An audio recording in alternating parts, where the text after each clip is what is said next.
ini.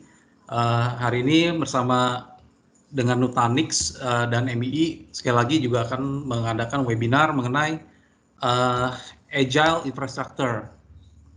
Hari ini materi akan dibawakan oleh Pak Petrus Kristiatmajaya, Pak Petrus Christian Atmojo sebagai Technical Consultant dari Nutanix Indonesia.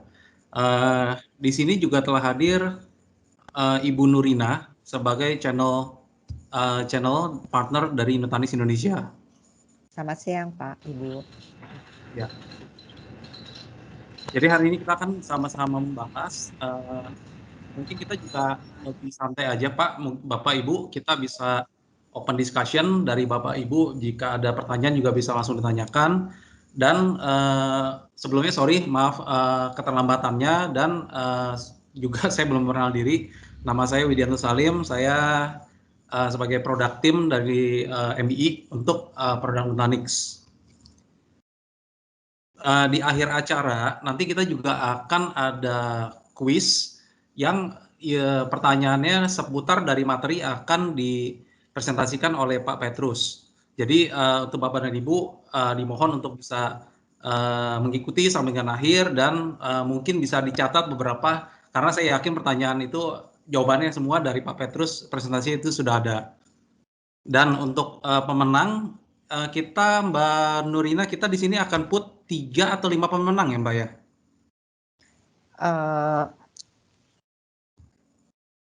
Pertanyaannya berapa ya Pak Petrus kemarin ya?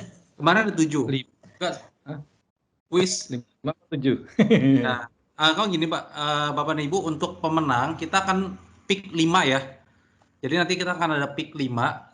Kuisnya nanti itu menggunakan Quizy, platform kuis yang bisa digunakan di aplikasi maupun dari browser.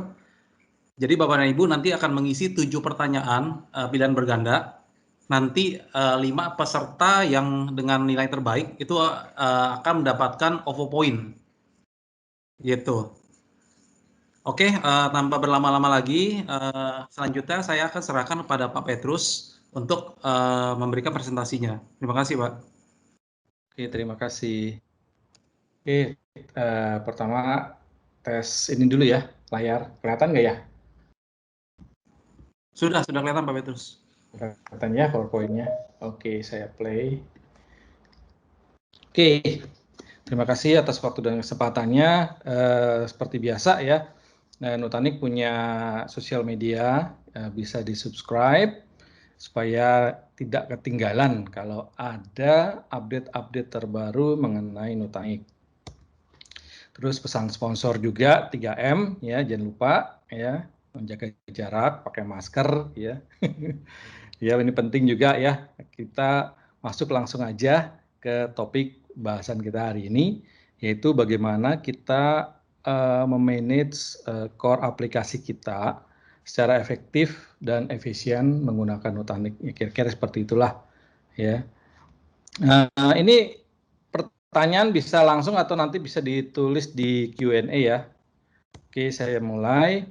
Jadi yang paling penting pertama adalah kalau kita sebelum melakukan sesuatu itu why-nya ya. Kenapa ya?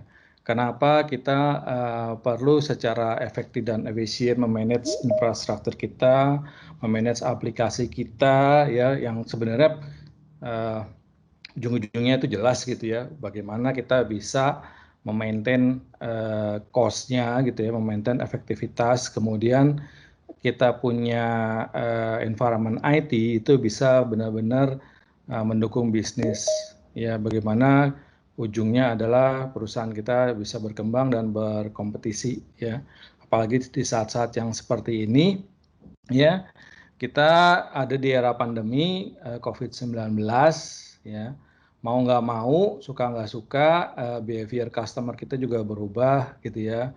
Landscape customer-nya juga berubah dari yang biasanya suka belanja di mall ya, berkurang banyak ya. Semuanya lari ke online, semuanya mengandalkan teknologi, otomatis produsen ya, companies gitu ya, dipaksa punya digital presence lah ya, yang dulunya memang mungkin masih bisa nanti-nanti, tapi hari ini itu dipaksa supaya bisa berinovasi dengan cepat.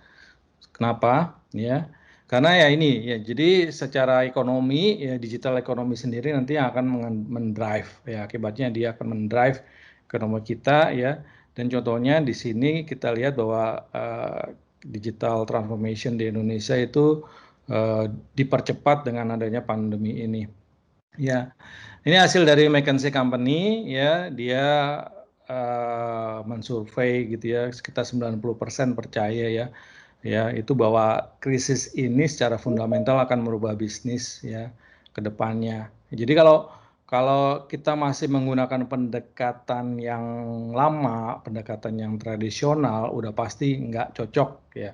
Nggak cocok kenapa? Karena yang saat ini ya, itu landscape-nya semua berubah ya.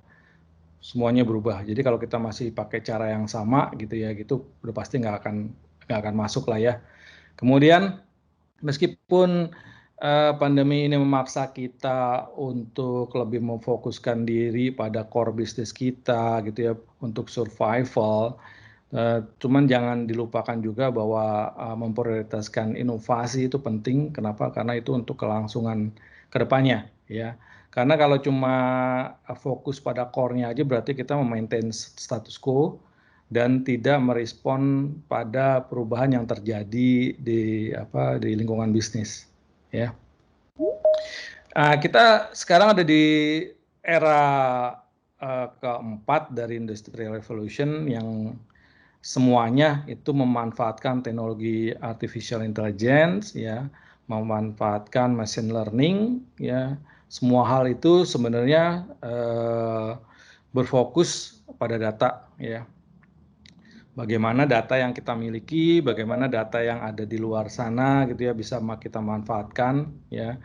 Kita gunakan teknologi artificial intelligence, kita manfaatkan teknologi blockchain gitu ya.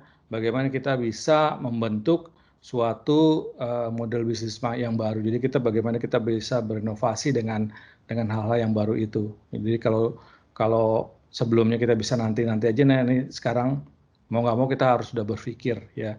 Kenapa? Karena ya seperti ini ya, yang terjadi ya, terlambat berinovasi, ketinggalan kereta ya. Begitu ketinggalan kereta, saya contohnya gitu ya, Nokia gitu ya, ketinggalan kereta sebentar aja dia sudah langsung hilang ya, ditelan zaman ya. Jadi Apple dan Google mengambil alih pangsa market dia yang begitu besar dulu ya. Oke, jadi secara bisnis ya, yang dibutuhkan adalah kecepatan ya, speed of innovation. Ini ya penting ya, kemudian fleksibel.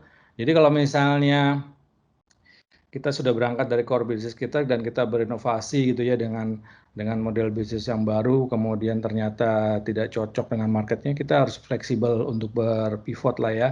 Kita harus cari tahu ya, kita harus bisa fleksibel ya, mentune in model bisnis kita supaya cocok dengan market ya yang kita miliki ya. Terus yang paling penting adalah itu semua bisa mereduce cost ya. Bagaimana caranya mereduce cost ya, nanti kita lihat di belakang ya. Sebenarnya ujung-ujungnya inovasi itu ada seperti ini ya, kita bisa mentransform bisnis kita mentransform services yang kita berikan ke pelanggan gitu ya. Ujung-ujungnya bisnis modelnya dari yang model tradisional itu berpindah ke model digital yang mudah dijangkau dan cocok untuk customer model yang saat ini ya. Jadi kalau kita lihat di grafiknya ini beberapa industri gitu ya yang terdampak dan mereka bisa berinovasi dengan cepat seperti telehealth gitu ya. Kemudian online education ya, work from home ya, digital entertainment ya seperti Netflix seperti tadi ya.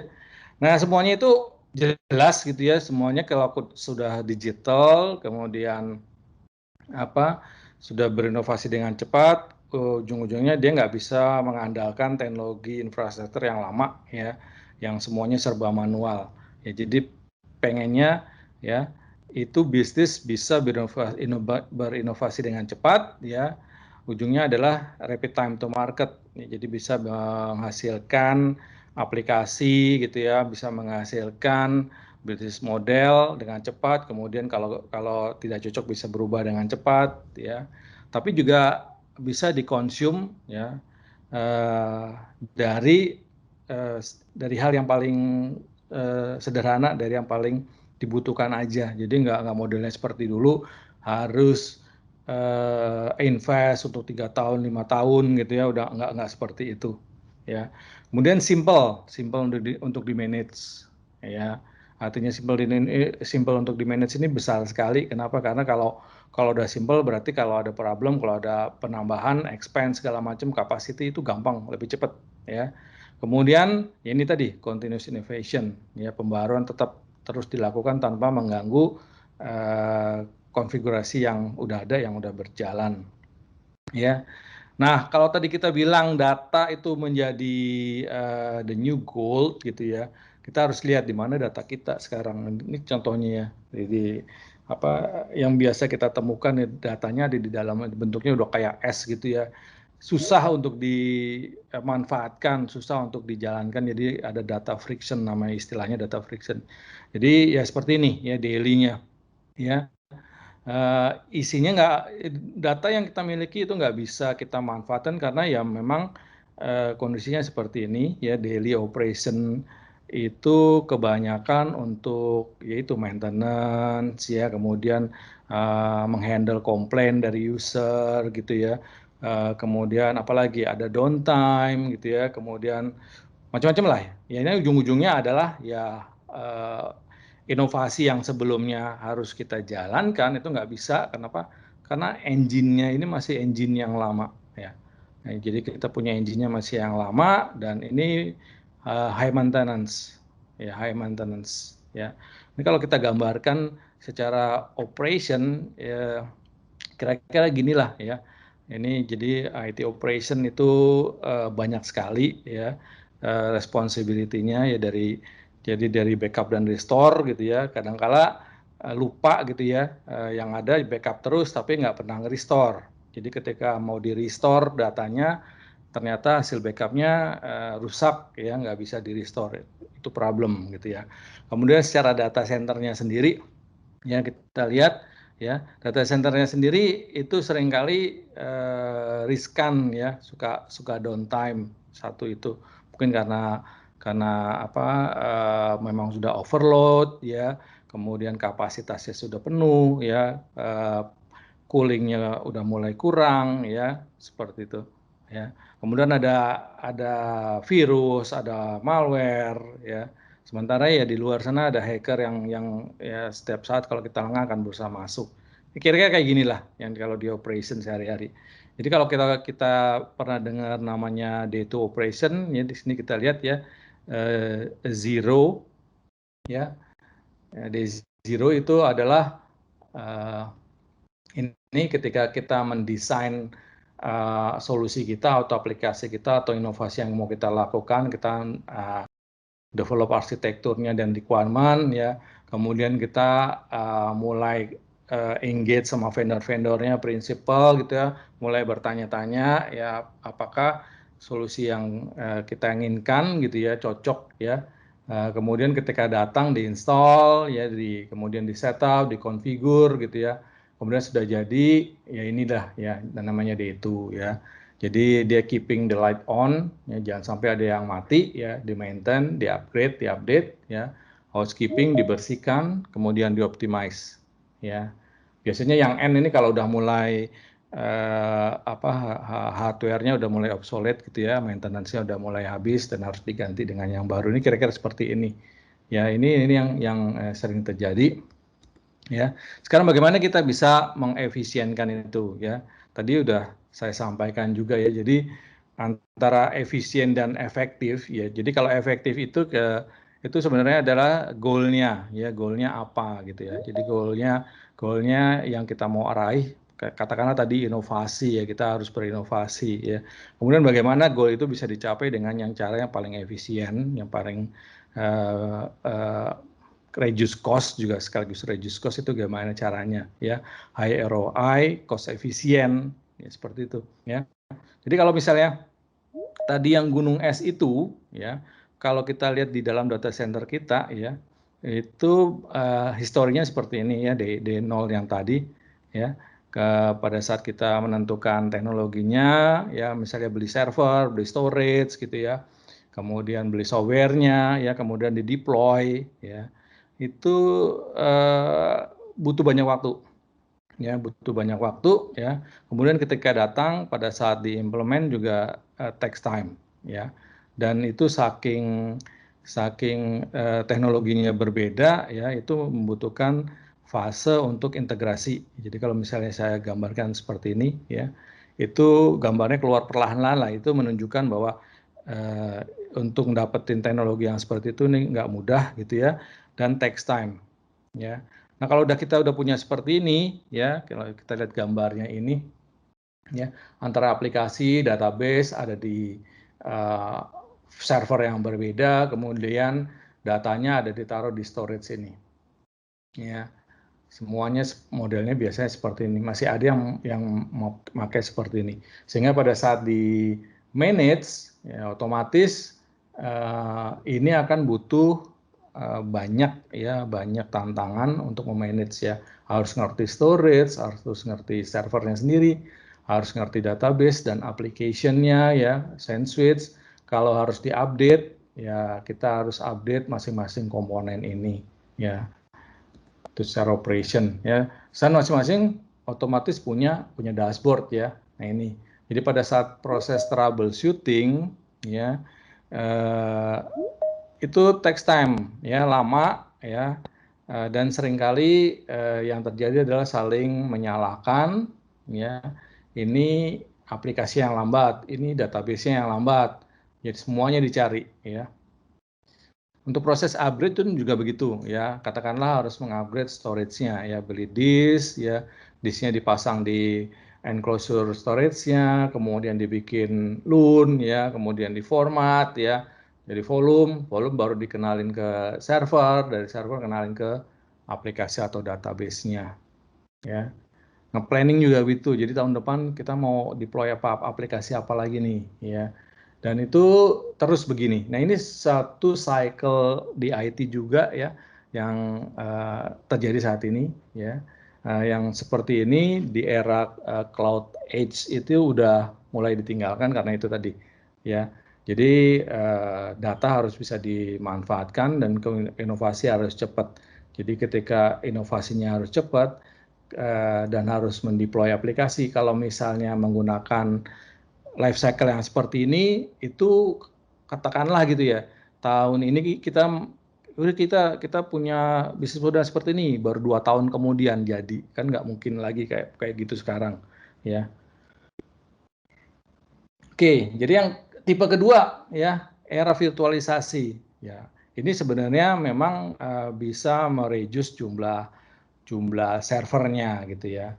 Tapi di satu sisi itu juga menambah kompleksitas karena ada satu layer lagi, ya. Satu layer lagi artinya satu dashboard lagi dan satu skill lagi yang harus dibangun gitu ya. Skill virtualisasi, ya. Kalau kita lihat gambarnya ini masing-masing komponen itu pasti ada adminnya, ya. Jadi kalau di perusahaan yang cukup besar memang bisa, ya bisa meng-hire engineer untuk masing-masing komponen. Tapi kalau misalnya kita nggak begitu besar, ya biasanya yang in charge untuk infrastruktur seperti ini tuh hanya 1 atau 2 orang aja. Bayangin ya, itu harus memaintain teknologi yang berbeda-beda, yang punya teknis skill yang juga harus berbeda-beda. Jadi pada saat men-solve problem pun itu nggak bisa langsung gitu ya. Biasanya tergantung ya. Jadi kita misalnya ada masalah, kita open case ya. Oke, open case ke storage, ternyata bukan di storage. Open case di server, ternyata bukan di server.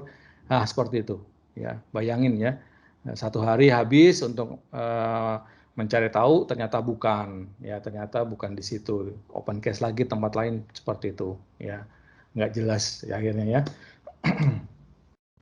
Nah, jadi yang kita bisa lakukan pertama ya adalah mereduce kompleksitas ini. Ya, tujuannya kita mendapatkan data center yang efisien. Ya, jadi kalau kondisinya sekarang ini ya, sekarang ini banyak kalau misalnya kebutuhannya, saya pengen punya storage yang cepat, dia beli flash storage. ya. Ya kelihatannya memang aplikasinya jadi cepat, tapi sebenarnya ini menambah kompleksitas lagi kalau kita lihat gambarnya nih, ya. Bayangin, ya. Nah ini masing-masing komponen ini udah pasti ada license, ada maintenance yang harus dibelikan, ya. Kemudian harus ada juga training, ya, yang harus dibeli untuk training. Ya. Kemudian kalau kita punya DR, at least kita punya sama lah, ya, gambarannya. Nah ini kita bisa kompleksitas ini kita bisa reduce dulu step pertama kita, ya. Jadi kalau misalnya servernya sudah mulai expired, itu bisa dipindahkan ke perangkatnya Nutanix, ya. Storage-nya juga, ya. Nggak harus semuanya. Jadi kita mulai dengan yang mulai expired, atau kalau kita misalnya tadi, ya, kita punya inovasi dan harus dideploy dengan cepat, itu bisa beli perangkat Nutanix dulu, ya, kita deploy yang baru di situ. Nanti yang lama begitu sudah mulai expire bisa perlahan-lahan pindah ke perangkat Nutanix. Ya. Jadi ketika sudah di perangkat Nutanix itu udah simple, ya, sudah jauh lebih simple, ya. Otomatis kalau sudah simple seperti ini, resiko untuk downtime juga berkurang, ya. Penggunaan listrik, space, cooling juga berkurang, ya. Jumlah license yang harus dibayar juga berkurang, gitu ya. Kemudian karena ini udah dalam satu dashboard, ya, kemudian di dalamnya sudah ada machine learning dan sudah ada automation, ya. Open case, troubleshooting pun single point of contact, ya. Itu yang paling penting, ya. Jadi kita nggak perlu manggil partner kesayangan kita untuk datang untuk men-solve, nggak usah seperti itu, ya. Itu takes time. Open case saja dalam setengah jam, engineer Nutanix, ya, akan nge-remote, ya, langsung ke mesinnya dan langsung problemnya di-solve, ya. Satu dashboard, ya, one click, ya, itu bisa memanage antara sisi production dan DR. Nah dari sini udah kita bisa lihat, ya, kita udah bisa mereduce, ya, kompleksitasnya, ya, dan kita punya data center yang efisien, ya. Nah ini dia, ya. Jadi di Nutanix sendiri udah mensupport, selain virtualisasi itu udah support yang teknologi terbaru kontainer, ya. Jadi investasi kita yang kita tanamkan saat ini, gitu ya, itu udah terjamin lah kalau misalnya kita nanti dari virtualisasi pindah ke kontainer, itu udah ada di dalamnya, nggak usah beli license lagi, ya tinggal pakai aja, ya. Untuk hypervisor pun di Nutanix itu dibebaskan, ya. Jadi tinggal pilih aja yang disuka, yang mana, ya, yang mau yang mana sesuai bisnis modelnya, ya. Tapi Nutanix sudah ada Acropolis Hypervisor sendiri, ya. Ini namanya AHV, ya, sudah include, gitu ya. AHV ini base-nya open source KVM yang ada di Linux, ya, tapi sudah di enhance teknologinya, ya. Nah ini jadi base-nya open source. Jadi kalau misalnya nanti katakanlah mau memanfaatkan AWS, ya, AWS kan juga berdasarkan KVM, ya, itu udah seamless lah, ya. Atau nanti mau pakai Nutanix cluster yang ada di public cloud, ya, itu juga udah bisa kompatibel, ya. Artinya ketika pindah ke platform Nutanix itu kita bukan secara teknologi bukan di lock, ya, harus pakai teknologinya Nutanix mau enggak, gitu ya. Sampai level ini, ya, kita bebas menentukan hypervisor yang mana yang mau kita pakai, ya. Teknologi kontainernya pun kita pakai Kubernetes dan Docker, yaitu yang open source semua sebenarnya, ya. Nanti kita kalau untuk DevOps-nya sendiri bisa pilih mau DevOps Stacks yang mana, ya. Ini salah satu case, ya, tadi ini sebenarnya summary aja dari yang sudah saya sampaikan tadi. Kita dari yang sebelah kiri ini environment lama kita, ya, ini yang sebelah kanan environment baru, ya, sudah lebih ringkas, ya, sudah lebih sederhana, isi 2 minutes, ya, dan lebih efisien, ya. Nanti kalau ada penambahan, bisnisnya ternyata berkembang dan inovasi yang kita lakukan ternyata cocok untuk market saat ini, ya. Nah, pengembangan pun gampang, gitu ya. Bisa kita tambahkan per node, ya, dan tanpa perlu downtime, ya. Jadi kalau dulu kalau kita ganti teknologi pasti ada acara untuk data migrasi, ya. Di Nutanix nggak perlu, ya. Kita tambahkan aja node yang kita beli, ya, nanti otomatis kapasitas, ya, dari prosesor dan kapasitas storage-nya otomatis meningkat tanpa mengganggu aplikasi yang sedang jalan, ya. Dan itu langsung bisa dipakai, nggak perlu lagi modelnya tadi, ya. Kalau storage, ya, kita beli disknya dulu, kita bikin loan, ya, nggak perlu seperti itu, ya. Di Nutanix ada namanya feature expand node, ya. Begitu node yang baru datang, kita colok ke network, gitu ya, otomatis dia auto discovery, ya. Jadi cluster yang lama existing akan mendeteksi ini ada penambahan node nih, ya. Nanti kita tinggal jalankan aja menu expand node supaya node yang baru diintegrasi ke dalam existing cluster. That's it, ya. Dan itu bisa nambah seterusnya, ya, sesuai kebutuhan, ya. Jadi kalau kebutuhan berikutnya lebih besar, kita beli perangkat yang lebih besar, ya. Kalau yang berikutnya lebih kecil, ya, atau mungkin perangkat berikutnya saya pengen yang lebih cepat, ya, berarti kita bisa beli perangkat yang all flash semua, ya, nggak ada masalah dan bisa di-combine di dalam environment yang sama. Oke, itu secara pengembangannya, ya, scale-nya. Nah, tapi secara arsitektur perlindungannya gimana, datanya di dalamnya. Nah, hanya di Nutanix aja nih, ya. Jadi begitu data masuk ke dalam Nutanix, ya, itu akan disebar di semua node, ya, akan disebar. Dan jadi Nutanix itu merupakan satu distribute file system, ya, di mana aplikasi atau data yang ditulis di dalamnya itu akan dipecah menjadi kepingan 4 megaan, ya, kemudian dia akan diproteksi secara checksum, ya. Jadi kalau misalnya nanti data ini berpindah-pindah dan mungkin katakanlah, ya, intermittent di networknya, gitu ya, sistem akan mendeteksi, ya, checksumnya ini, datanya ini, dia korup nggak gara-gara seperti itu, ya.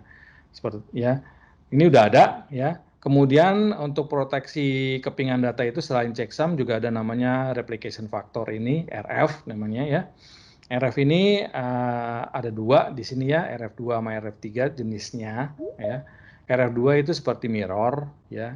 Tapi karena ini merupakan distribute system, ya, jadi duplikat datanya itu entah ada di nodes yang mana, entah ada di disk yang mana. Jadi udah ada algoritmanya sendiri, ya. Jadi kalau katakanlah disknya mati satu, nggak akan ganggu aplikasi, ya. Karena kenapa? Karena katakanlah, ya, kebetulan di disk yang mati itu ada data yang lagi dipakai, ya. Sistem nggak akan maksa yang baca di disk yang rusak itu, nggak akan, ya. Dia akan cari duplikat datanya entah di mana, ya, datanya itu akan ditarik, didekatkan ke aplikasi. Nah, ini yang namanya data lokal Nutanix. Nah, ini cuma ada di Nutanix, ya. Jadi kalau kita tadi ngomongin soal infrastruktur, ya, sekarang kita udah ngomongin di aplikasi, ya. Begitu database kita dicemplungin ke Nutanix, ya, otomatis machine learning itu akan mendeteksi kebutuhan data dari si aplikasi, ya. Jadi sebelum si aplikasi butuh, ya, sistem udah akan tahu, ya. Dia akan mendeteksi behavior dari si aplikasi, ya. Data-data yang akan dibutuhkan akan didekatkan ke aplikasi, ya, dan akan ditaruh di SSD, di flash, ya. Jadi hot datanya akan taruh di flash. Jadi proses baca tulis akan lebih cepat, ya. Nah, bayangin kalau sistem yang tidak menggunakan algoritma yang seperti ini, aplikasi akan baca tulis, keluar dulu ke network, ya, ngambil datanya entah di mana, baca tulis bolak-balik seperti itu, networknya otomatis akan saturated, ya, akan penuh gitu hanya untuk hal yang seperti itu. Di Nutanix nggak seperti itu, ya. Dan di Nutanix kepingannya hanya 4 mega, jadi cepat, ya, proses transmit datanya itu cepat sekali, ya. Kalau yang teknologi yang lama itu masih kepingannya bisa gigaan, bisa megaan, gitu ya, gede kepingannya, ya. Jadi Nutanix kecil-kecil, ya. Keuntungannya lagi, ya, kalau terjadi error, ya, entah di storage-nya, ya, entah di disk-nya, gitu ya, proses self healing-nya di Nutanix ada self healing, gitu ya, itu akan lebih cepat, ya, karena yang harus di recover kepingannya kecil-kecil, ya. dan udah pasti karena lebih cepat nggak akan ganggu performance. Nah itu bedanya Nutanix ya. Ada data locality ya. Kemudian compression, dedup, erasure coding, data encryption ini adalah katakanlah ya kita mau utilize kapasitas storage kita sesuai kebutuhan ya. Jadi untuk data-data yang nggak banyak dipakai mungkin kita jalankan dedup atau erasure coding gitu. Itu bisa ya, bisa kita apply per data disk ya. Jadi per virtual disknya itu bisa kita lakukan seperti itu ya. Kalau compression itu udah basic ya, jadi udah defaultnya data akan dikompres ya. Dan dia kan nggak akan ganggu performance. Kenapa? Karena begitu sampai di hot data di flash dia udah otomatis akan di uncompress ya. Sementara data yang cold yang jarang dipakai dia akan ada ditaruh di hard disk ya. Tapi kalau misalnya kombinasi yang hybrid ini dirasa kurang cukup gitu ya, kita mau lebih kencang lagi, kita bisa membeli yang konfigurasi yang all flash ya. Yang all flash jelas lebih cepat. Jadi kalau all flash nanti semua disk akan berpartisipasi untuk baca dan tulis. Ya, jadi kalau bayangin ya, kalau satu toko gitu ya, itu cuma punya satu pintu buat keluar masuk ya. Kalau all flash gitu ya, itu semua pintu itu kayak di stadion lah ya. Semua pintu bisa dipakai buat keluar masuk data gitu ya. Nah kalau yang model hybrid ini hanya yang di SSD aja jadinya. Jadi kalau misalnya SSD-nya ada 2 ya mungkin jadi ada masing-masing itu ada 6 pintu lah ya, bisa untuk baca tulis. Nah, karena baca tulisnya ada di situ semua ya untuk aplikasinya. Oke. Nah, tadi di day to operation ada yang namanya maintenance ya, maintenance. Nah, ini dia. Ya. Untuk update sudah disediakan namanya lifecycle management ya. Dulu namanya upgrade software yang sebelah kiri ini ya. Ini sebenarnya sudah cukup canggih ya. Karena ini modelnya kayak di handphone kita gitu, begitu ada update gitu ya. Dia akan kasih tahu ya mau di-upgrade ya, silakan tinggal klik aja ya. Semua proses yang dulunya kita lakukan secara manual dan harus lembur di Nutanix nggak perlu ya, semuanya udah otomatis ya. Begitu servernya, node-nya mau di-upgrade, mau di-update ya, aplikasi akan digeser ke node sebelahnya ya. Jadi nggak akan ganggu aplikasi yang sedang berjalan. Begitu selesai di-update atau di-upgrade, next berikutnya ya, node berikutnya akan di-update dan aplikasinya akan digeser balik lagi ya. Nah, di lifecycle management ini ditambahkan dengan kemampuan untuk mendeteksi dependensi. Ya, jadi kalau kita mengupdate firmware, katakanlah firmware yang ada di disk atau firmware yang ada di SCSI controllernya, ya, dia akan mendeteksi ya. Ini dependensinya ke firmware yang mana aja, ya. Dan ketika lifecycle ini mendeteksi ada dependensi, dia akan memasukkan gitu ya dependensi itu ke dalam satu job untuk di-upgrade semuanya ya. Nah, proses upgrade-nya sama seperti tadi, satu-satu, jadi tidak mengganggu aplikasi ya, meskipun dibutuhkan untuk melakukan reboot ya, jadi nggak akan ganggu aplikasi ya, aplikasi tetap jalan seperti biasa ya. Nah, ini ya, ini dengan seperti ini kita punya data center lebih efisien ya, karena kita nggak perlu lagi kita request gitu ya untuk update ini harus downtime, itu nggak perlu ya, nggak perlu downtime ini ya. Nah, ini support ya, support itu penting sekali ya kita, karena seringkali kalau ada problem ya, kalau di model tradisional pasti takes time untuk solvingnya gitu ya. Nah, di Nutanix ya kita bisa solve problem tuh dengan cepat dan kapan aja gitu ya. Kita bisa open case 24x7 gitu ya. Dalam setengah jam adakan respon dan langsung akan di remote ya, di solve ya. Selama problemnya ada di dalam environment-nya Nutanix itu bisa secara cepat di solve ya. Karena semua problem yang di dalamnya itu sudah teridentifikasi ya. Jadi seringkali yang pengalaman ya, kejadian itu masalah ada di luar node-nya Nutanix ya. Jadi misalnya ada di konfigurasi networknya ya. Jadi kalau dulu ada di katakanlah secara network itu di teaming gitu ya, ternyata di ujung sana belum di bonding gitu ya, segala macam seperti itu ya, atau mungkin settingannya berubah ya, itu menyebabkan perangkat ya di Nutanix-nya tidak bisa saling komunikasi. Nah, itu harus di solve di sisi networknya di luar gitu ya. Nah, kemudian kalau sudah di solve, dia otomatis akan self recovery gitu ya, dia akan mengejar ketinggalannya tadi, dia akan langsung synchronize, nggak perlu dia apain, dia akan otomatis langsung mengsynchronize ya. Kemudian yang sering kali juga secara firewall gitu ya, filenya konfigurasi berubah jadi terputus ya, seringkali hal yang seperti itu ya. Jadi kalau yang seperti itu biasanya nanti engineer Nutanix akan harus menunggu sampai di solve gitu ya di sisi luarnya, baru nanti di dalamnya dia akan bisa lanjut untuk men-solve dari sisi Nutanix-nya ya. Jadi OpenCase 24x7 ya, ini di sini yang perlu kita lihat, di sini ada namanya customer satisfaction ya, dan Net Promoter Score. Net Promoter Score tuh kayak feedback lah ya. Jadi kalau kita pesan GoFood, kemudian ditanya gitu ya, gimana makanannya, gimana deliverynya, bagus gitu.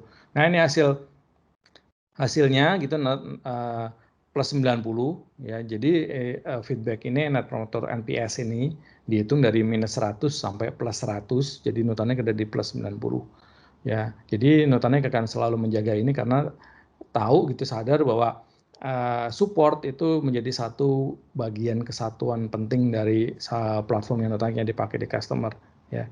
Jadi kita pengen experience yang di public cloud ya itu juga bisa dirasakan di internal ya, di data center kita ya. Jadi kalau yang dulu kita selalu nunggu partner dulu untuk datang, untuk solve gitu, dan bisa berhari-hari, ini bisa dipercepat ya. Oke.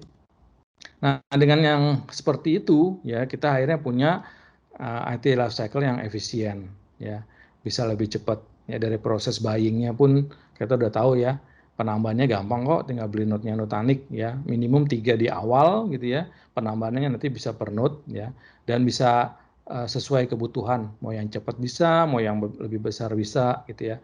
Kemudian mendeploy itu dalam hitungan jam, nggak lagi berbulan-bulan ya, nggak perlu lakukan integrasi segala macam ya, sudah ada otomatisasinya namanya Foundation, diinstal dalam hitungan jam ya, terus bisa langsung dipakai ya. Manage-nya pun gampang ya, dalam satu dashboard namanya Prism, semua udah kelihatan dari ujung network ya, NIC-nya sampai ke ujung aplikasi itu kelihatan semua, sudah ada visualisasinya ya. Remediation, real time insight pun ada ya. Jadi kalau kita pengen tahu IOPS yang dikonsum satu aplikasi itu berapa besar, ya kita bisa lihat ya, kita bisa mengarah langsung ke aplikasinya, dan di bawahnya langsung kelihatan dia menghabiskan berapa IOPS-nya ya, berapa bandwidth yang dihabiskan oleh aplikasi ini ya. Kemudian non descriptive upgrade tadi ya, sudah saya ceritakan juga. Kemudian untuk growth-nya di Nutanix ada namanya forecasting ya. Nah, forecasting ini dia bisa membantu kita menyusun budget untuk tahun depan ya, berapa besar yang dibutuhkan ya. Jadi kita udah tahu duluan kebutuhan kita ya dengan menggunakan forecasting ini. Jadi nggak mungkin salah beli lah, karena hasil dari forecasting itu menggunakan data dari machine learning yang tadi ya, yang akan dia collect gitu ya. Nah, dari hasil data yang udah di-collect, terus kita tinggal masukkan aja skenario tahun depannya kita mau butuh berapa aplikasi, besarnya berapa, kita masukkan ke dalam forecasting itu, nanti hasil forecasting itu akan mengeluarkan tipe produk yang kita butuhkan ya, jadi udah jelas ya. Nah, ketika kita pindah ke platform Nutanix, sebenarnya yang kita dapatkan nggak cuma hyperconverged aja ya, tapi adalah merupakan perangkat private cloud ya. Jadi itu sudah sebenarnya satu langkah lompatan gitu ya, lompatan dari yang traditional infrastructure ke cloud edge infrastructure ya. Kita punya perangkat yang jika dikembangkan mau diperbesar gitu ya, mau lebih di enhance, itu udah ready tanpa harus mengganti fondasinya lagi. Jadi kalau misalnya kita sudah menggunakan Nutanix gitu ya, nanti kita kembangkan jadi private cloud ya, sudah ada self service-nya, sudah ada deployment aplikasi secara otomatis ya, ada cloud lifecycle management, itu sudah ready semua ya, tinggal di enable aja ya.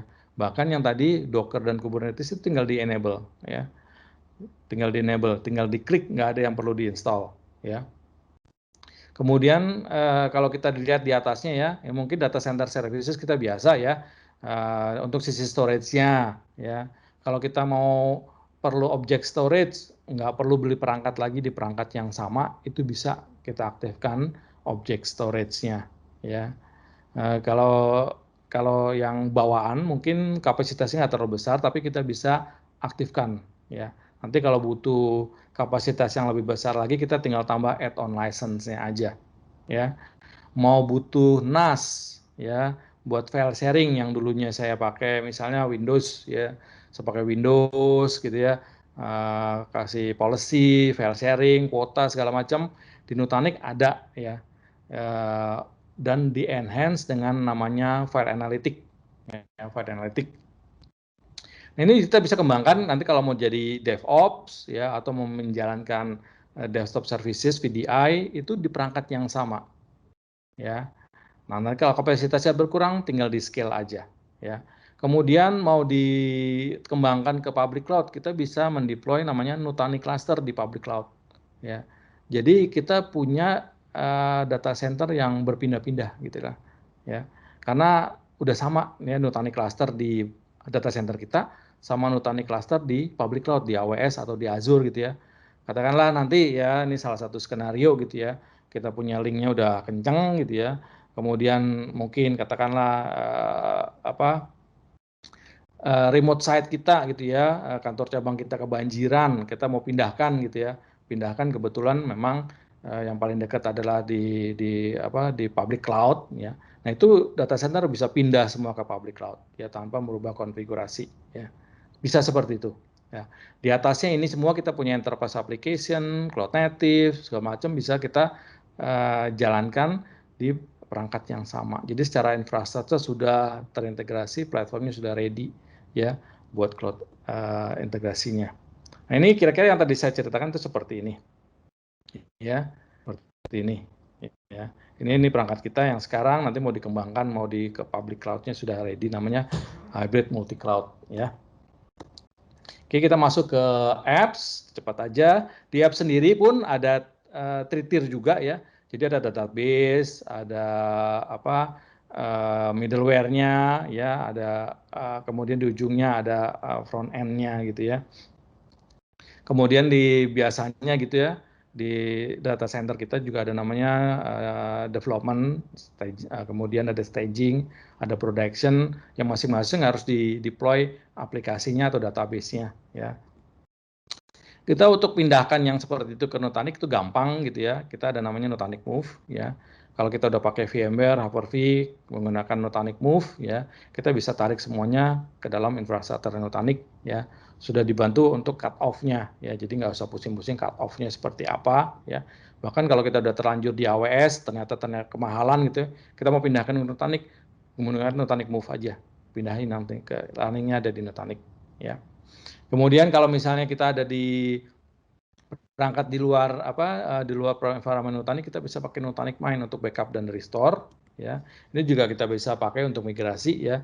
Kita backup dulu ke Nutanix Mine, kemudian kita restore ke Nutanix infrastrukturnya ya. Nah, ini buat mikrosegmentasi. Salah satunya adalah kalau dulu buat development, staging, dan production itu perangkat yang berbeda, nggak perlu lagi ya di Nutanix ya. Jadi kita bisa bikin production, development, staging itu dalam environment yang infrastruktur yang sama ya. Nanti secara logical itu kita bedakan ya. Nah, seperti ini ya. Jadi yang production itu seperti ini ya. Jadi meskipun dia expand ya, dia ada di perangkat yang sebelahnya gitu, di node yang sebelahnya, itu nggak masalah ya. Meskipun VLAN-nya beda ya, itu nggak ada masalah ya. Tetap nanti tim security dia atau tim network dia akan define sendiri VLAN-nya berapa aja, dan secara logical di Nutanix ya kita menggunakan Nutanix Flow ini kita bisa define seperti ini. Jadi kita nggak perlu lagi ya kita membagi-bagi perangkat hardware-nya itu mengikuti pembagian yang tradisional ya, seperti production development staging ini untuk menggunakan perangkat yang berbeda-beda, nanti menimbulkan silo lagi ya. Kalau yang seperti ini, kalau katakanlah nanti ternyata production-nya itu butuh lebih besar lagi, nanti kita bisa geser gitu ya. Ini bisa yang development kita bisa kecilin supaya resource-nya bisa dipakai di production ya. Dan di sini bisa digambarkan linknya ya. Ini aplikasi linknya kemana aja gitu ya. Di sini sudah ada kemampuan juga untuk mendeteksi kalau ada VM yang aneh gitu ya, behaviornya aneh, dia kena malware gitu ya. Nah dia bisa langsung isolate networknya si VM ini ya. Nah ada pelanggan Nutanix yang udah pakai Enterprise Apps itu banyak, sekitar 50%-nya ya itu menggunakan Enterprise App ya, seperti Oracle, SAP ya, Exchange ya. Nah, seperti ini ya. Kita punya certification dan support dari masing-masing vendor tadi ya. Kemudian kita juga punya best practice, tinggal diikutin aja ya. Kalau nggak mau ngikutin best practice seperti ini, kita punya yang namanya Nutanix Era ya.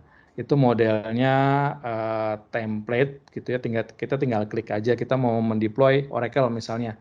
Ya udah, kita tinggal deploy template-nya ya, itu akan sesuai best practice-nya. Ya, jadi nggak perlu lagi pusing ya. Kemudian kalau kita masih punya mesin IX ya, mungkin Solaris yang lama mau dipindahkan ke Nutanix ya, kita juga udah ada best practice seperti ini ya. Untuk SAP HANA juga ya. Jadi udah support ya. Jadi kalau kita sekarang pakai SAP R3 ya, harus dipindah ke SAP HANA, itu bisa menggunakan perangkat Nutanix yang sama ya. Keuntungannya apa? Keuntungannya adalah yaitu tadi ya. Itu environment yang sama, skill yang sama yang kita pakai untuk maintain aplikasi dan data centernya. Ya, jadi nggak perlu learning curve lagi. Ini tadi udah saya bilang just in time forecast ya, right sizing ya. Jadi kadang-kala kalau di awal user itu minta VM pasti mintanya yang gede-gede gitu ya. Nah ini dengan right sizing dia akan kasih tahu ini kurang konfigurasinya atau kelebihan konfigurasinya. Proaktif alert ya. Jadi kalau ada anomali ya, si VM ini dia menyebarkan malware, dia akan ketahuan ya karena ada anomaly detection ya. Kemudian yang baru itu ada automation namanya Xplay ya. Xplay ini ada kalau misalnya ya if dan else gitu, if misalnya ada bottleneck ya di aplikasi database katakanlah ya, then-nya maka si sistem akan menambahkan prosesor atau memori, itu bisa ya. Ini dia. Jadi action-nya kita bisa pilih ya. Jadi ketika kita udah pakai Xplay ini kita nggak usah worry ya, customer-nya user kita komplain karena aplikasinya jadi lambat karena memang bebannya meningkat gitu ya. Kemudian reporting ya, ini biasanya akhir bulan nggak perlu lagi kita bikin manual reporting, tapi bisa di send secara otomatis ke email kita, udah jadi reportingnya ya. Jadi VM yang mana yang membutuhkan resource lebih besar, mana yang jarang dipakai gitu ya, itu kelihatan di situ semua. Nah di Nutanix juga ada namanya time machine ya. Time machine ini dia akan kita bisa set gitu ya, aplikasi penting kita secara periodically dia akan melakukan snapshot. Jadi snapshotnya ini beda gitu ya. Dia menggunakan teknologi redirect on write ya. Itu cepat sekali dan tidak mengganggu performance. Beda dengan snapshotnya VMware gitu ya.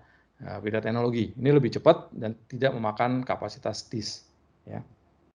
Jadi gunanya apa? Gunanya kita nggak perlu tiap kali kalau terjadi VM ke-delete atau VM-nya korup gitu ya, setiap kali harus ngambil backup dan nge-restore, kita cukup buka time machine ini, kita bisa deploy VM tadi ya. Jadi kalau VM-nya ke-delete, kita bisa ambil dari sini untuk nge-restore.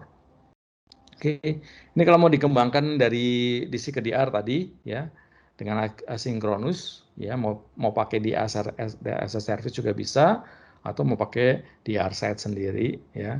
Kemudian untuk backup, ya sudah ada perangkatnya sendiri namanya Nutanix Mine, ya. Software backupnya itu menggunakan Vim atau HiQ, ya.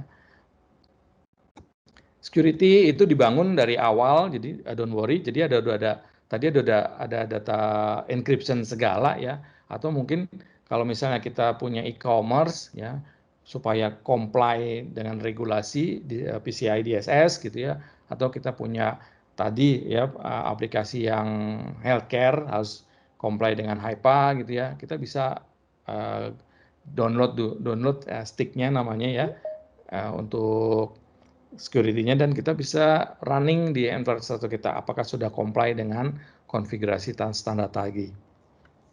Nah, ini ujungnya adalah infrastruktur kita bisa efektif dan efisien setelah kita lakukan ya pemindahan ke Nutanix dan aplikasinya kita running di Nutanix ya.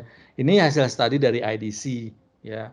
TCO bisa lower 60%. Ya udah itu jelas lah, kita bayangkan ya. Kalau kita punya 3-tier, punya storage gede-gede, ya punya server yang banyak ya, semua pindah ke Nutanix ya, perangkatnya lebih kecil, prosesornya lebih kencang ya, penggunaan listrik lebih hemat, ya, cooling lebih hemat, ya, itu akan lebih cepat balik modal gitu ya, ROI-nya. Ya. Terus yang lebih penting lagi kalau di infrastruktur adalah downtime ya, downtime jadi lebih jarang gitu ya, 90% itu unplanned outage-nya itu udah lebih dihindari ya. Jadi kita di sini di Nutanix sudah ada self healing-nya ya, sudah ada proactive alert-nya. Jadi kalau misalnya even hardware-nya mau collapse gitu ya, kita bisa sell sistemnya supaya kontak Nutanix gitu ya. Jadi bisa proaktif ya. Nutanix akan kirim kabar ke kita ke email bahwa akan ada hardware yang butuh di replace, itu dia bisa kasih tahu seperti itu ya. Terakhir gitu ya, market share ya, Nutanix itu lead di market ya, teknologinya selalu terbaru ya, kita akan selalu mengeluarkan teknologi terbaru yang intinya adalah membantu bagaimana kita bisa maintain tadi ya infrastruktur kita dan bisa keep up dengan inovasi yang kita lakukan. Jadi dari Gartner Magic dan Forrester Wave ya, dia mengeluarkan ya, ini hasil studinya bahwa Nutanix itu tetap lead the market. Nah, ini customer kita banyak ya, udah banyak sekali dari government ya. Kalau misalnya concern malah dengan security, kita punya profil-profil yang concern di security ya, dari Polri, TNI dan BIN gitu ya. Kemudian dari government BUMN ya, kementerian ya, itu udah pakai banyak ya. Kemudian dari financial service ya. Kemudian dari insurance, ya, manufacturing, hampir semua industri sudah menggunakan Nutanix, ya. Oke, itu aja dari saya. Oke, kalau ada pertanyaan boleh masuk ke quiz ya. Ya, terima kasih Pak Petrus. Presentasinya. Jadi sebelum kita masuk ke quiz, kita akan lempar 5 penanya kepada peserta. Jadi untuk yang bertanya, untuk 5 orang pertama itu kita akan berikan hadiah OVO Point 100.000. Nah, syaratnya adalah Bapak dan Ibu bisa chat di kolom, bisa tuliskan di kolom chat nama dan perusahaan Bapak dan Ibu. Kemudian nanti akan diinfokan siapa yang berhak bertanya, kemudian bisa lakukan pertanyaan. Oke, sudah langsung dimulai nih. Penanya pertama dari Pak Heri dari CMB Niaga. Silakan Pak, open mic Pak. Silakan langsung tanyakan. Oke, kebetulan saya kan di bagian security-nya Pak ya. Selamat siang sebelumnya. Iya, selamat siang Pak. Mohon info Pak, update yang terbaru untuk di sisi security-nya boleh di-share Pak, biar kita update di internal juga. Makasih Pak. Oke Pak. Baik. Mungkin sambil saya siapkan, bisa pertanyaan berikutnya. Oke, pertanyaan yang berikutnya dari Pak Agus. Pak Agus Gunawan dari BAF. Sorry Halo, Pak, Pak. boleh diulang Pak pertanyaannya Pak?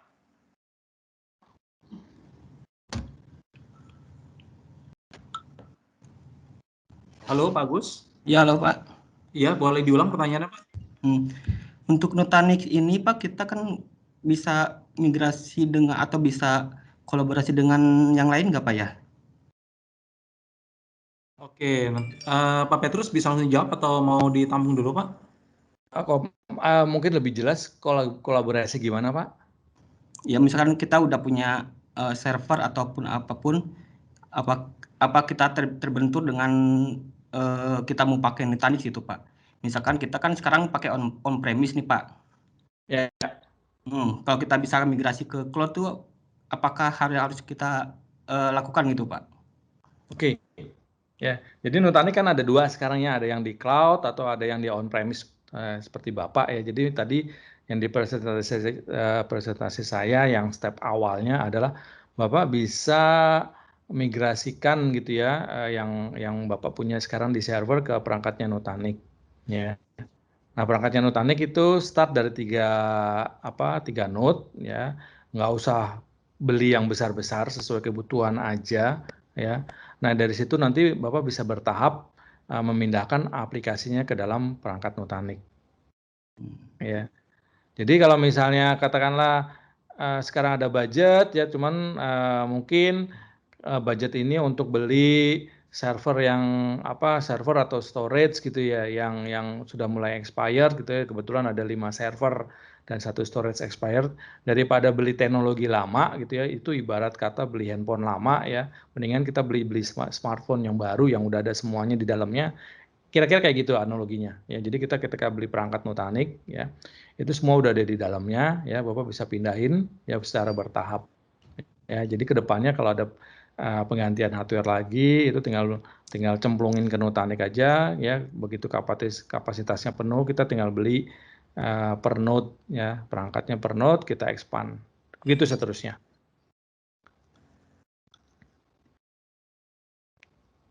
Mudah-mudahan jawab Pak ya, atau mungkin belum jelas. Proses migrasinya berapa lama ya Pak? Proses migrasi tergantung besar data Bapak punya ya.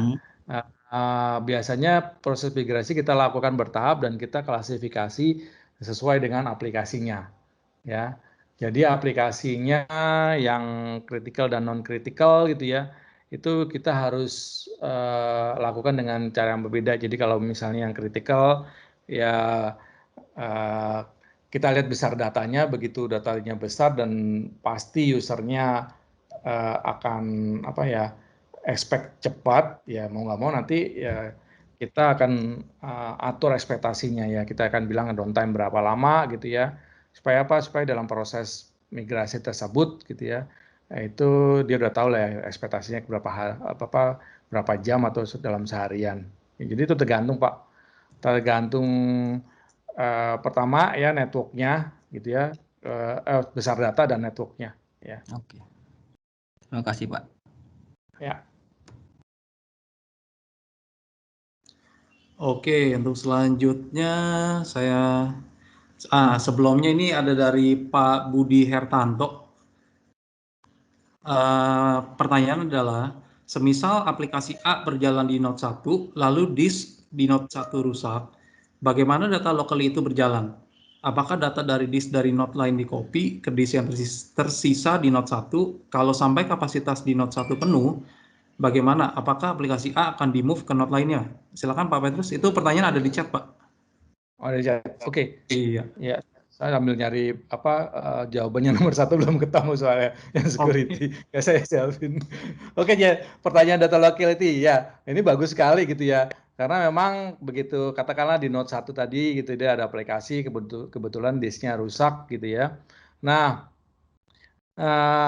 disknya kan biasanya dalam satu node itu ada lebih dari satu lah ya. Jadi ada SSD 2, kemudian disknya 4 gitu ya. Satu disk mati satu itu nggak ada masalah gitu ya. Nanti kepingan data yang dibutuhkan itu akan ditarik, didekatkan diletakkan di node di mana si aplikasi berdiri, berarti di Node 1 ya. Jadi cuma yang dibutuhkan aja. Jadi katakanlah si aplikasi gedenya itu 500 giga ya. Mungkin yang dibutuhkan cuma berapa? 5 mega gitu ya. Ya cuma 5 meganya itu datanya yang diambil, yang dideketin ya. Seperti itu, Pak. Ya.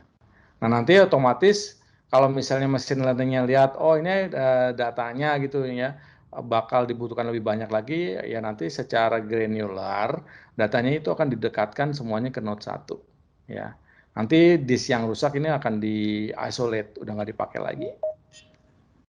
Nanti step berikutnya si mesin akan ngirim email ke Nutanix ya, kasih tahu ada penggantian disk ya. Meskipun kita nggak setiap hari ngeliatin dashboardnya Nutanix, di email kita akan lihat bahkan ada schedule penggantian disk ya.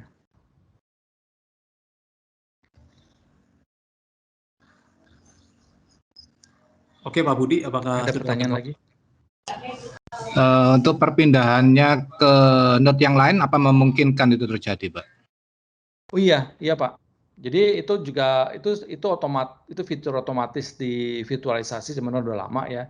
Jadi begitu di Node 1 katakanlah ya, ini kok jadi sesak gitu ya, latensi udah mulai tinggi ya, udah mulai terjadi bottleneck. Nah, sistem akan melihat ada dua pilihan ya, either VM yang lain yang nggak penting akan digeser ya ke sebelah, atau si aplikasi ini yang akan pindah, dia akan nyari ke node yang paling kosong ya. Jadi itu udah otomatis, Pak. Oke Pak Budi, apakah sudah menjawab Pak? Ada pertanyaan lanjutan? Cukup, Pak. Oke, terima kasih Pak Budi. Oke, berikutnya, sorry, jadi karena saya bilang tadi adalah 5 pertanyaan dengan syarat dengan menjawab, memberitahukan nama dan PT, tapi karena sudah ada pertanyaan sebelumnya, ini nggak apa-apa, ini jadi saya tambahkan saja. Jadi 5 pertanyaan dengan memberikan nama dan PT, tapi juga saya akan berikan juga kepada pertanyaan yang sebelumnya nih, dari seperti Pak Budi, kemudian juga ada Pak Arief. Pak Arief bertanya, untuk satu host pada server maksimal VM-nya berapa ya? Nah, kalau ini mungkin saya bisa jawab nih Pak. Jadi tergantung dari kapasitas VM-nya sih Pak. Sorry, kapasitas aplikasinya yang ditaruh di dalam host-nya. Pak Petrus mungkin bisa menjawab Pak kalau misalnya ada saya yang salah. Iya, betul. Jadi memang sangat-sangat tergantung dari berapa banyak aplikasi yang yang akan kita deploy gitu. Tapi kalau misalnya kan biasanya kita kategorisasikan gitu ya. Kalau aplikasinya kecil-kecil ya itu mungkin banyak lah. Jadi kalau kita analogikan sekarang ya, itu biasanya satu prosesor, satu core itu bisa sharing antara 5 sampai 10 ya. Sampai 10. Jadi satu core ini ya bisa sharing gitu ya. Bisa sharing 5 sampai 10 VM, bisa bayangin ya. Sekarang bisa seperti itu ya. Kenapa bisa seperti itu? Ya kadang-kala kan VM itu idle ya. Idle-nya sepersekian detik gitu ya. Idle itu udah bisa dipakai lagi oleh VM yang lain ya.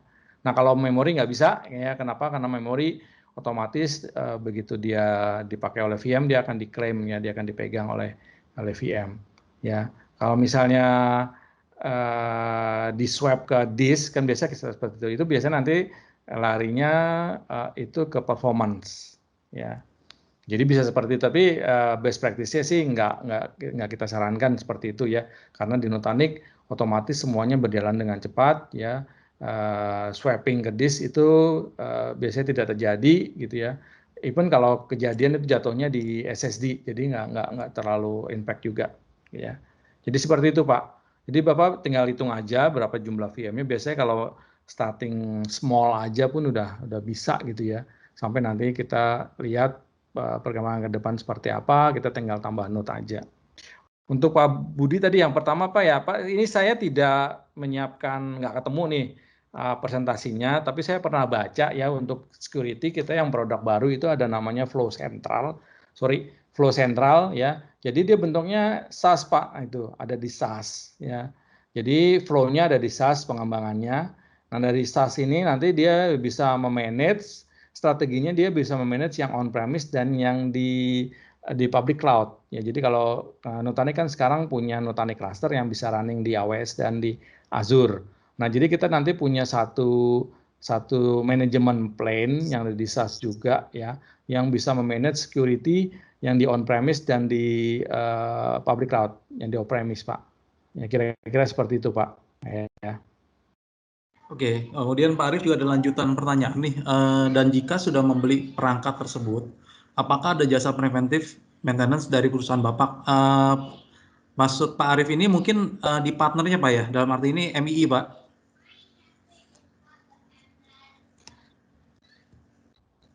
Halo Pak Arief. Jadi saya jawab aja, Pak ya. Jadi kalau untuk dari Nutanix sendiri, itu memang sudah ada warranty dan support yang diberikan langsung dari Nutanix pada customer, ataupun juga bisa melalui dari partner, yaitu MII. Tapi kalau untuk preventive maintenance ini harus ada additional cost dari MII, Pak, dari partner. Iya, mungkin bisa saya tambahkan ya, biasanya ini yang udah kejadian gitu ya. Yap. Jadi itu Nutanix support itu 24/7 Pak. Jadi Bapak bisa open case kapan aja. Ya. Jadi kalau misalnya dibutuhkan lebih itu ada namanya mission critical support. Ya, artinya nanti kita akan dialokasikan satu dedicated engineer untuk mensupport environment kita. Itu biasanya lebih mahal. Ya.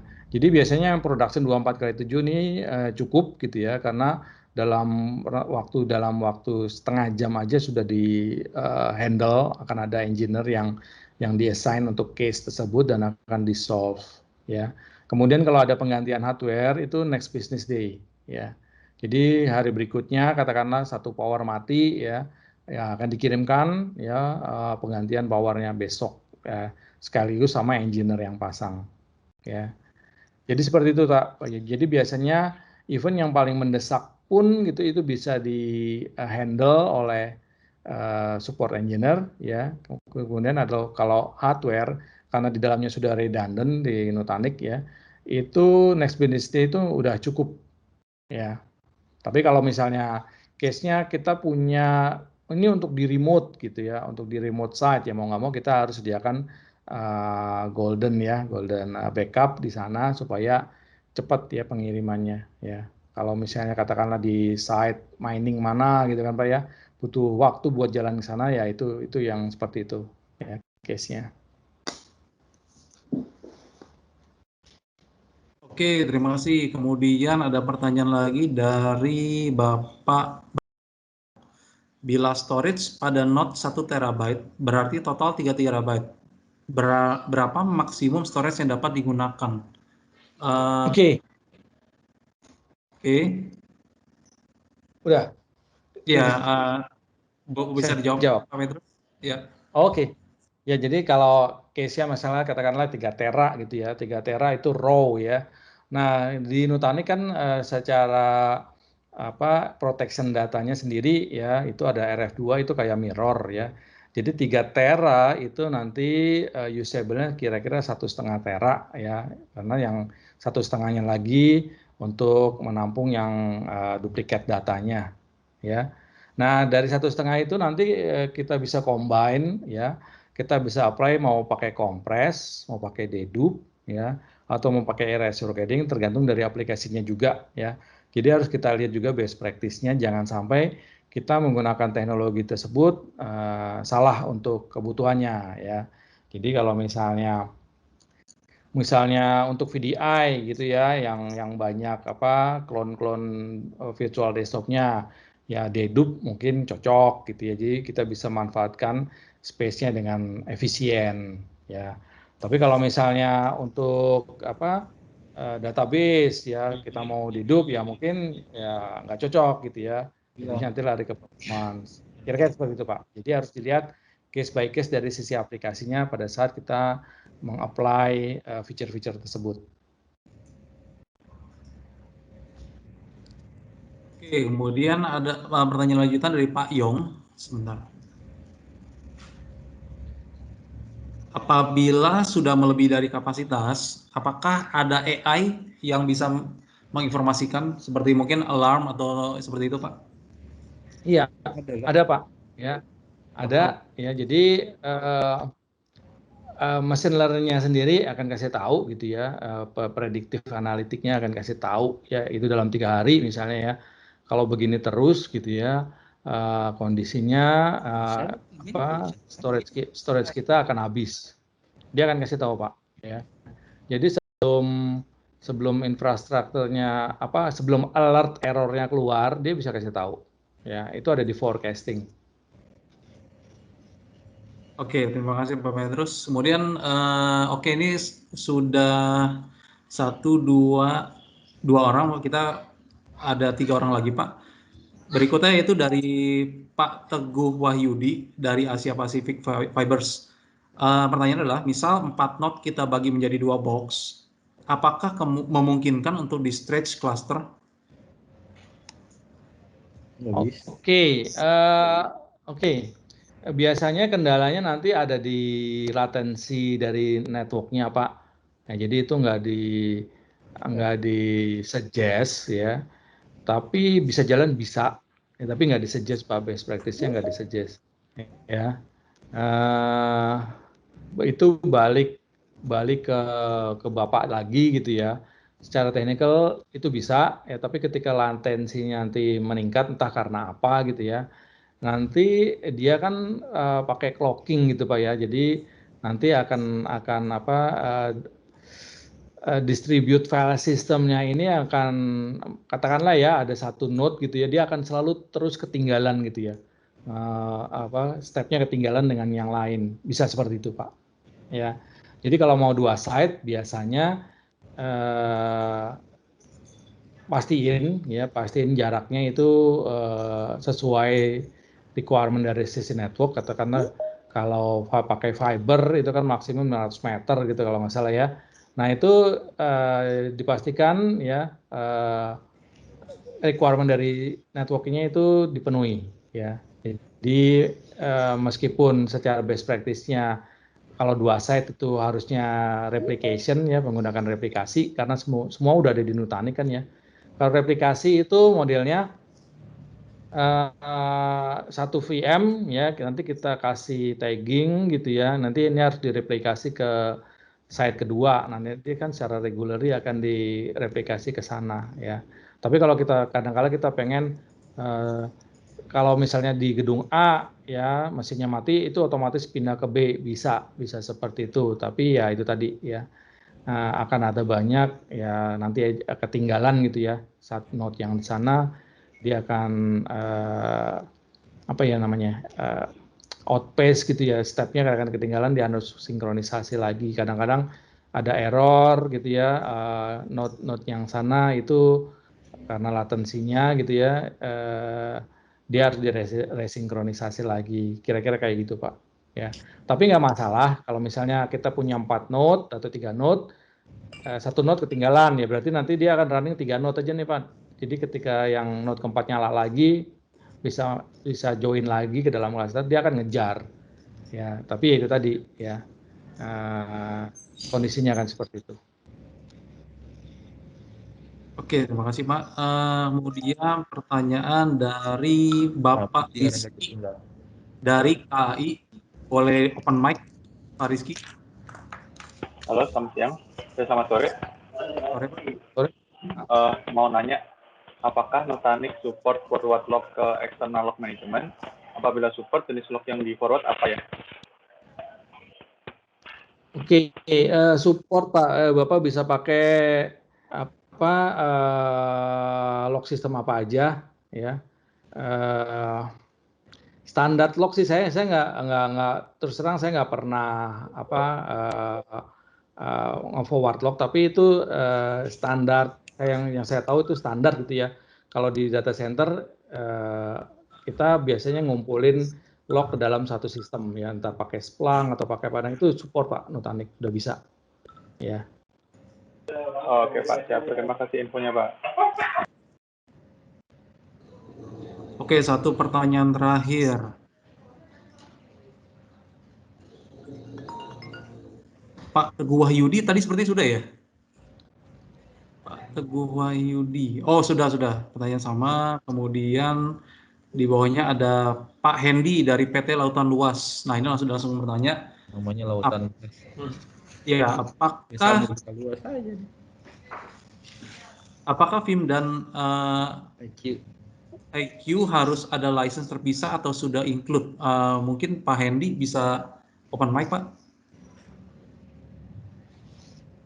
Sorry, Pak Petrus sudah jelas Pak mengenai pertanyaannya Pak? Sudah. Ya, Sudah, jadi kita oke. bisa, ya. Jadi kita ada produk namanya Nutanix Mind, Pak. Nah, Nutanix Mind ini itu kita itu datang dalam bundling gitu ya dengan Vim atau HiQ ya. Jadi Nutanix Mind itu udah include license Vim dan HiQ-nya. Jadi tinggal pilih lah mau pakai Vim atau mau pakai HiQ gitu. Nah, itu udah include license-nya mereka ada di dalam Nutanix Mind-nya. Seperti itu, Pak. Oke, Pak. Mau tanya, Pak, kalau misalnya nanti perpanjangannya gimana ya, Pak ya? Maksudnya AMS-nya itu, Pak. Kayak Vim itu kan tiap tahun kan kita bayar AMS-nya tuh. Nah, nanti apakah kita perpanjangnya sama si Nutanix atau kita terpisah AMS-nya itu? Oke. Jadi kalau Bapak mau satu single gitu ya, itu bisa ke Nutanix ya. Berarti beli perpanjangan Nutanix Mind-nya ya. Oke. Nah, kalau mau terpisah itu juga bisa ya, berarti di extend ke Vim-nya atau ke IQ-nya Bapak bisa pilih. Oke, tapi bisa berlaku ini nggak Pak? Bring your own license Pak. Kalau kebetulan kita udah punya ada Vim-nya sendiri gitu, kita bisa nggak Pak? Bisa. Ya berarti Bisa, nanti ya? Bapak, jadi Bapak tinggal beli Nutanix biasa aja ya. Kemudian Bapak cemplungin Vim-nya ke situ sama license. Oke, Jadi Pak. fleksibel banget Pak. Iya. Oke Pak. Mau all in bisa pakai Mind atau mau terpisah. Oke Pak, makasih Pak. Ya. Oke, terima kasih Pak Petrus atas jawabannya. Untuk 5 pertanyaan ini sudah selesai dengan yang berhadiah Pak ya. Tapi ada beberapa pertanyaan sih Pak dari peserta. Apa ada waktu Pak untuk dijawab? 2019 baru join. Lupa kalau ada. Bentar.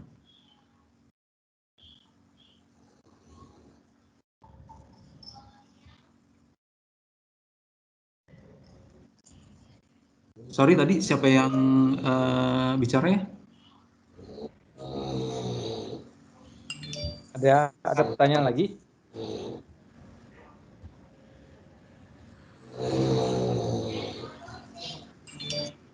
Ada pertanyaan sih Pak dari Pak Faisal dari Universitas Trilogi. Cloud yang FMM Cloud yang kelebihan kekurangan udah. Waktu masuk apa aja ya? Masuk aja. Udah jadi. Udah di programmer. Soalnya dia nanyain. Iya, nggak tahu udah nyampe tanda tangan semua apa belum. Udah di programmer udah. Udah ya, udah di programmer ya? Iya, udah.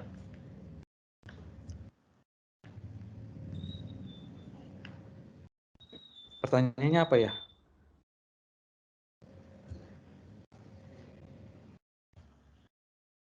Kelebihan dan kekurangan menggunakan Nutanix Pak, pertanyaannya Pak. Kelebihan dan kekurangan. Oke. Pertama ya, untuk saat ini Nutanix itu market leader Pak. Ya, satu itu. Jadi kalau kita membeli teknologi itu biasanya gitu ya, itu kita lihat Gartner Magic Quadrant dan Forrester. Ya tadi kalau di slide saya seperti itu biasanya kita itu dijadikan rujukan gitu ya. Kalau misalnya kita nggak ada di Gartner, itu biasanya customer nggak mau pakai gitu ya. Nah itu Nutanix sudah ada di nggak cuma satu ya, tapi ada 2 ya, Forrester dan Gartner. Jadi dari segi investasi Bapak itu udah pasti terjamin. Kekurangannya apa Pak? Kekurangannya kalau dibandingin dengan, kan kalau bilang kekurangan dibandingin gitu ya. Kalau kita pada topik kali ini kan dibandingin dengan yang model sebelumnya, ya otomatis Nutanix secara teknologi lebih maju lah ya Pak. Kalau itu sama aja Bapak tanya, kekurangannya apa kita pakai smartphone sama teknologi model yang zaman Nokia dulu, ya kita lihat dari segi kekurangannya itu udah pasti ketutup sama kelebihannya Pak. Ya. Itu ya, kelebihannya lebih banyak ya. Otomatis adalah sebenarnya adalah kalau segi kekurangannya saya bilang kita akan lebih dimudahkan gitu ya. Mau nggak mau sedikit ya, sedikit di awal aja kita akan dipaksa untuk belajar gitu ya. Karena di Nutanix semuanya teknologi serba baru meskipun ada otomatisasinya gitu ya. Kita akan, kalau sebelumnya kita deploy aplikasi, kita install dulu ya, nyalain server. Ini kan nggak perlu ya, kita harus belajar sedikit lah Pak, create VM seperti apa, kemudian kita install aplikasi di VM seperti apa ya. Sebenarnya yang seperti itu pun sudah diotomatisasi di Nutanix. Kita pakai namanya CALM, Cloud Automation Lifecycle Management gitu ya. Sekali kita bikin itu blueprintnya ya, itu kita bisa attach ke dalam marketplace ya. Nah, udah di attach marketplace, tiap kali kita nge-deploy kita nggak perlu dari awal lagi ya. Kalau kita nge-deploy 3 macam aplikasi, itu bisa di-deploy sekaligus. Ya, kekurangannya itu sih Pak, Bapak mau nggak mau harus belajar teknologi cloud Pak, karena ini adalah perangkat cloud ya. Perangkat cloud ya, semuanya akan ke cloud semua kan Pak ya teknologinya. Nah, ini yang Bapak miliki adalah perangkat cloud ya. Itu ada dalam kontrol kita juga, semuanya dari data dan security ya, itu ada di dalam kontrol kita bisa make sure data nggak akan bocor keluar. Nah, itu hanya bisa perangkat di dalam on premise di data center kita ya. Mau nggak mau ya kita harus berubah sih Pak ya, karena keadaannya teknologi juga berubah, keadaannya juga berubah ya, sesuai presentasi saya kali ini ya. Mau nggak mau ya perangkatnya juga berubah gitu ya. Ya. Itu Pak.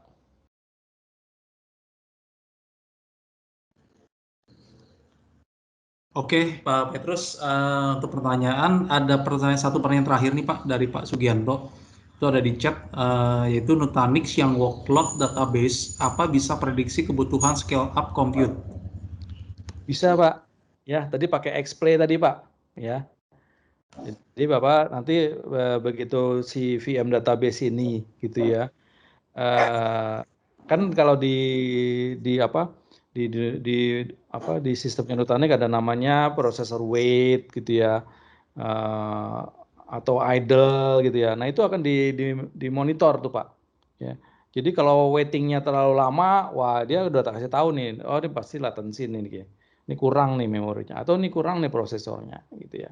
Nah begitu explain-nya kita udah define sendiri ya, buat si aplikasi ini, si database ini ya, udah deh kalau misalnya kejadian seperti ini, misalnya threshold-nya berapa, 70% gitu ya, udah 70% nih gitu ya, udah naikin sendiri deh, udah nanti sistem akan kasih satu ya berapa ya, misalnya satu prosesor virtual CPU gitu ya, tambahin satu virtual CPU ya, kan kalau teknologi OS sekarang kan bisa langsung gitu ya, nggak perlu ngeribut ya, bisa langsung dikenali OS-nya gitu ya, itu nanti ya latensi yang sebelumnya itu akan hilang, dia akan turun ya, nanti sistem akan ngasih tahu ke kita, dia akan email bahwa sudah ada penambahan, Xplay sudah akan menambahkan satu prosesor di database A ini misalnya, seperti itu Pak.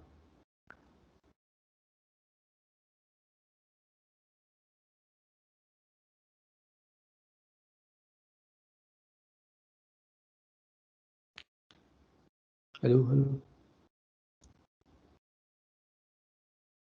Halo. Halo, iya Bapak. Oh, kirain putus. Masih ada.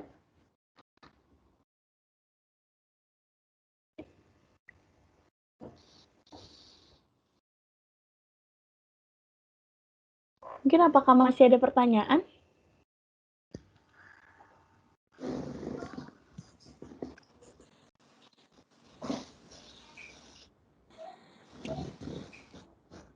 Ya halo, sorry, maaf, ada kendala teknis sedikit, notebook saya mati. Oke, untuk pertanyaan sudah habis semua. Selanjutnya akan ada kuis yang akan dibantu oleh Bu Susanti. Bu Susanti silakan Bu.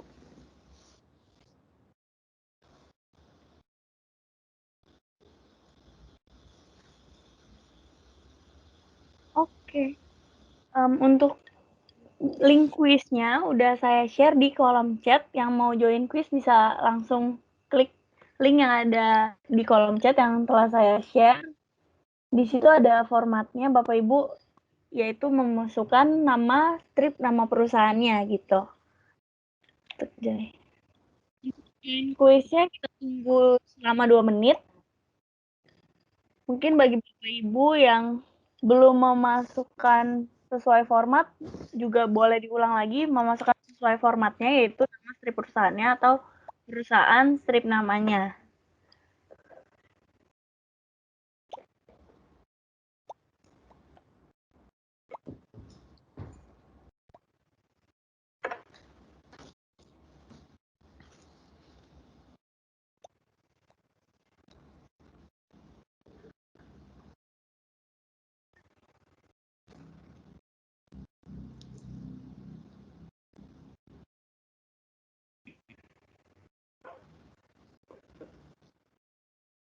Untuk pemenangnya, kita ambil 5 pemenang ya Pak ya?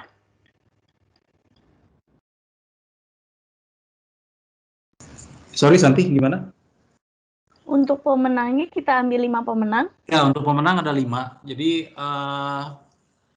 tadi saya belum seperti lupa menginformasikan ya reward untuk para pemenangnya. Jadi ada 5 pemenang. Kita ambil yang terbesar. Untuk pemenang 1 itu dapatkan hadiah OVO Point sebesar 500.000. Pemenang kedua 300.000. Pemenang ketiga itu 200.000. Pemenang 4 dan 5 itu masing-masing 100.000. Oke.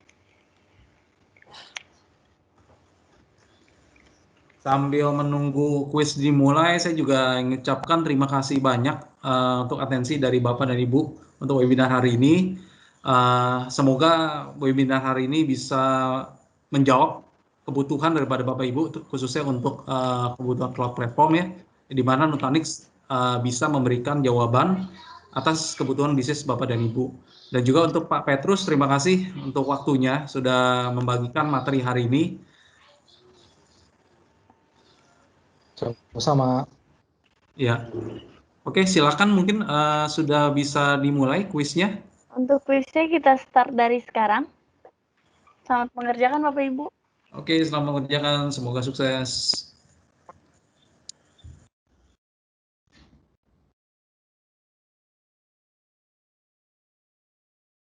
Mungkin untuk kuisnya kita tunggu selama 3 menit untuk mengerjakan soal-soalnya.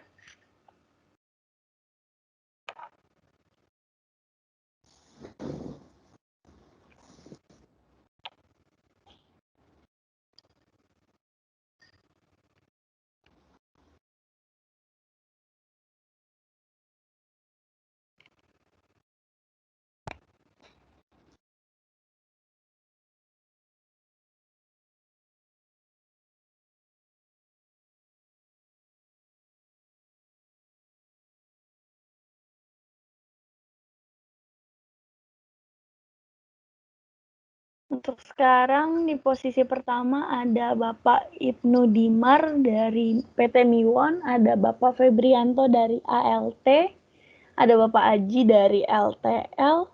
Di posisi keempat juga ada Bapak Gani Meda dari PT Miwon. Yang kelima ada Bapak Raditya Arianto dari CWS. Oke, untuk kuisnya sisa 1 menit lagi.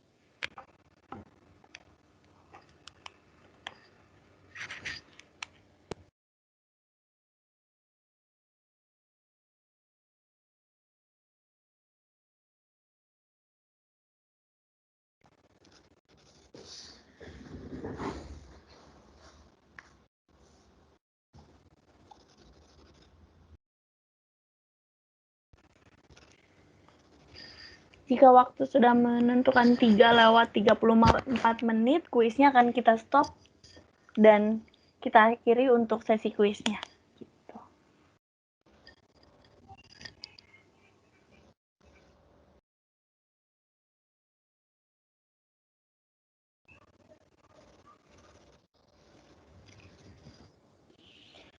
Bagi Bapak Ibu yang sudah selesai mengerjakan kuisnya, bisa dibantu untuk mengisi feedback form yang tertera di kolom chat.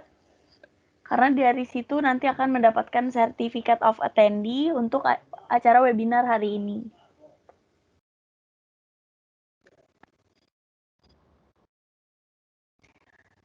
Mungkin kuisnya sudah bisa kita akhiri karena waktunya sudah 3 menit berlalu dan soalnya hanya 5 soal aja. Kita end untuk sekarang.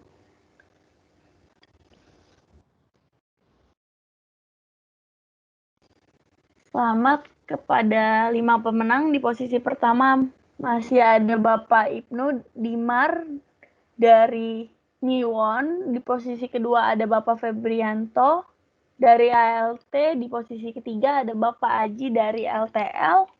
Dan di posisi keempat ada Bapak Gani Meda dari PT Miwon. Di posisi kelima ada Bapak Raditya Arianto dari CWS. Selamat kepada kelima pemenang. Nantinya ini Pak untuk hadiahnya nanti dibantu oleh Bapak Widianto. Iya, Oh halo. iya betul. Untuk hadiah nanti nanti saya koordinasikan. Untuk hadiah paling lambat kita adalah 3 sampai 5 hari kerja Ibu ya. Oke, cukup sekian untuk webinar pada hari ini. Terima kasih sekali lagi saya ucapkan, saya mewakili dari PT MBI atas kehadirannya dan juga pada Pak Petrus, Mbak Nurina dari Nutanix Indonesia yang sudah menyempatkan waktunya untuk mempresentasikan materi pada hari ini. Cukup sekian, selamat sore, semoga kita bisa berkumpul lagi di lain kesempatan. Terima kasih. Terima kasih, selamat sore.